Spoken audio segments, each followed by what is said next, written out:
আজকে আমরা চলে এসেছি গুয়াহাটি থেকে 139 কিলোমিটার দূরে মানাস ন্যাশনাল পার্ক।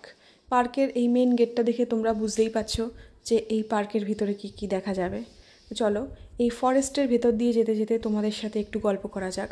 আমরা যে টাইমটায় এসেছি এই ফরেস্টের ভিতরে তখন প্রায় 4টে বেজে গেছে।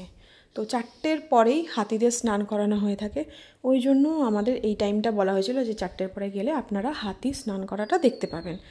আর আমরা এসেছিলামও প্রায় 2টো নাগাদ হোমস্টেতে এসেছি। এসে আমরা একটু লাঞ্চ করে রেস্ট নিয়ে তারপরেই আমরা বেরিয়েছি, কারণ আর্লি মর্নিং এসে আবার এইখানে ফরেস্টের মধ্যে আসাটা সম্ভব হয়ে ওঠেনি, কারণ ছোট বাচ্চা থাকলে যেটা হয় সবাই নিশ্চয়ই বুঝতেই পারো। তো এরকম ঘন জঙ্গলের মধ্যে দিয়ে যেতে যেতে বেশ ভালোই লাগছে। বাইরে না এত গরম ঝরঝরিয়ে ঘাম হচ্ছে, আর ভেতরটায় ফরেস্টের ভেতরে এত গাছপালা, যার ফলে এতটা বেশ ঠান্ডা আমেজ হবে বুঝতে পারিনি। এরকম ঘন জঙ্গলের মধ্যে সরু রাস্তা দিয়ে যেতে যেতে তো বেশ ভালোই লাগছে। সাইডে কিন্তু আমরা দেখতে পেয়ে গেছি ভুটানের বর্ডার। এখান থেকে ভুটান বর্ডারটা সবাই বলছিল খুব কাছে, তো ভুটান বর্ডারটা আমরা কালকে যাব।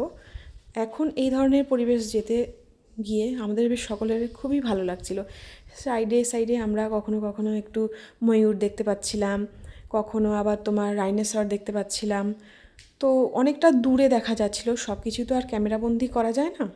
কিছু কিছু জিনিস আছে হয়তো নিজের চোখেই সুন্দর লাগে, ক্যামেরার মধ্যে সেটা অতটা জুম করে নেওয়াটা সম্ভব হয়নি। তো যাই হোক, চলো যেটা আমরা দেখতে পাবো, আমার যেটা ভালো লেগেছে তোমাদের সাথে অবশ্যই শেয়ার করব। যেটা আমরা দেখতে এসেছিলাম বলেইছি আগে, হাতি স্নান করা। এখন কিন্তু হাতিগুলোকে, সব কটা হাতি যে কটা আছে সবগুলোকেই এখন কিন্তু স্নানের জন্য নিয়ে যাওয়া হচ্ছে। তো এখন কিন্তু হাতিগুলোকে একটা করে পা আনলক করে দেওয়া হয়েছে। তো সামনের পাগুলো কিন্তু লক করা থাকে, 2টো পা লক করা থাকে, কারণ এরা যাতে স্পিডে হেঁটে গিয়ে মানুষের ক্ষতি না করতে পারে। এরা কিন্তু খুব বদমাশ হয়, কয়েকজন ভালো থাকে আবার কয়েকজন বদমাশ হয়। তো এরকমই একজন ছিল, তার মধ্যিখান থেকে আমাদের দিকে তেড়ে এসছে। তো আমরা তো সকলে সাধারণ মানুষ, আমরা তো ভয় পাবোই। এরকম গর্জন করতে করতে যদি আমাদের দিকে ছুটে আসে আর একখানা পা দিয়ে বা সুর দিয়ে যদি দেয় বাড়ি, তো ওখানেই ফটো হয়ে ঝুলবো, জীবন পুরো শেষ। তো যাই হোক, এখন আমরা হাতি স্নানটা দেখব বলেই যেটা আশা। তো হাতিকে এখন কিন্তু নিয়ে আসা হয়েছে এখানে স্নান করানোর জন্য। কিছু কিছু হাতির দাঁত আছে, আবার কিছু কিছু হাতির দাঁত নেই। জানি না কেন, হয়তো বয়সের সাথে পড়ে গেছে বা অন্য কিছু, জানি না। তবে এখানকার অনেক লোকে বলছে হাতির দাঁত অনেক কাজে লাগে। আমিও শুনেছি যে হাতির দাঁত অনেক কাজে লাগে, কিন্তু সব হাতির তো মোটামুটি দাঁত থাকারই কথা। আর বেশিরভাগ হাতিরই দেখলাম দাঁত নেই, হয়তো 2জনের আছে, 7জনের মধ্যে থেকে 2জনের আছে, বাকিগুলোর নেই। তো এখানকার লোকেদের জিজ্ঞাসা করাতে তারা বলছে যে কেউ কেউ হয়তো বাচ্চা, তার জন্য এখনও সে তার দাঁতটা পায়নি। আবার কেউ কেউ বলছে যে অনেক হাতির বয়স হয়ে গেছে, তার জন্য দাঁত নেই। তো যারা যেটা বলছে সেটাই আমরা শুনলাম। তো চলো এখন কিন্তু প্রত্যেক কটা হাতিকে পরপর করে নিয়ে গিয়ে স্নান করিয়ে একে একে তাদের জায়গায় আবার পৌঁছে দেওয়া হবে। তাদের পৌঁছানোর আগে কিন্তু অবশ্যই কিন্তু তাদের খাইয়ে দেওয়া হয়ে থাকে, কারণ সারা রাত যেহেতু থাকবে। এখানে কিছু কিছু হাতি আছে স্নান করেনি, এই যে ছোট ছোট বাচ্চাগুলোকে কিন্তু স্নান করানো হয়নি। এরা কিন্তু খাবার খেয়ে আবার কিন্তু তারা তাদের সঙ্গসাথীদের সাথে উঠে চলে যাবে। একসাথেই কিন্তু তারা নামবে, আবার একসাথেই কিন্তু আস্তে আস্তে তারা উঠে চলে যাবে। তো স্নান করানো হয়ে গেলে এদেরকে খাবার দিয়ে আবার এদের জায়গায় বেঁধে দেওয়া হয়ে থাকে, কারণ এরা কিন্তু ভীষণ বদমাশ হয়ে থাকে।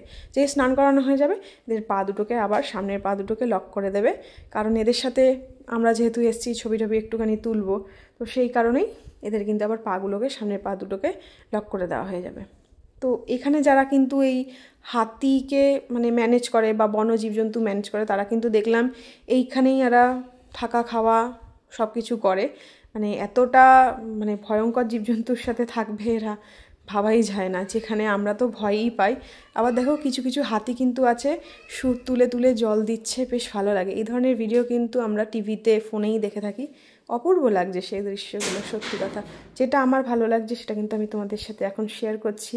তোমাদের অবশ্যই কেমন লাগছে তোমরা কিন্তু এই কমেন্ট মানে ভিডিওর কমেন্টে অবশ্যই জানাবে। এখন কিন্তু হাতিদের স্নান করানো হয়ে গেছে, এখন কিন্তু তাদের খাবার দিয়ে যার যার জায়গায় পৌঁছে দেওয়া হবে। ভিডিওটি তোমাদের সাথে শেয়ার করলাম, অবশ্যই কেমন লাগলো তোমরা কিন্তু সকলে জানাবে। তবে ভিডিও রিলেটেড কমেন্ট করবে, আর এই ধরনের জায়গায় কারা কারা আসতে চাও তারা কিন্তু অবশ্যই কমেন্ট করবে। এখন কিন্তু সবকটা হাতি দেখেছো একসঙ্গে উঠে যাচ্ছে তাদের সঙ্গসাথীদের সাথে। এখন এদের নিজস্ব জায়গায় পৌঁছে দেওয়া হবে, তার আগে আমরা কিছুটা ফটো তুলে তারপরে। তো চলো এখনের ভিডিও এইটুকানি, পরে আবার ভিডিওতে আসবো।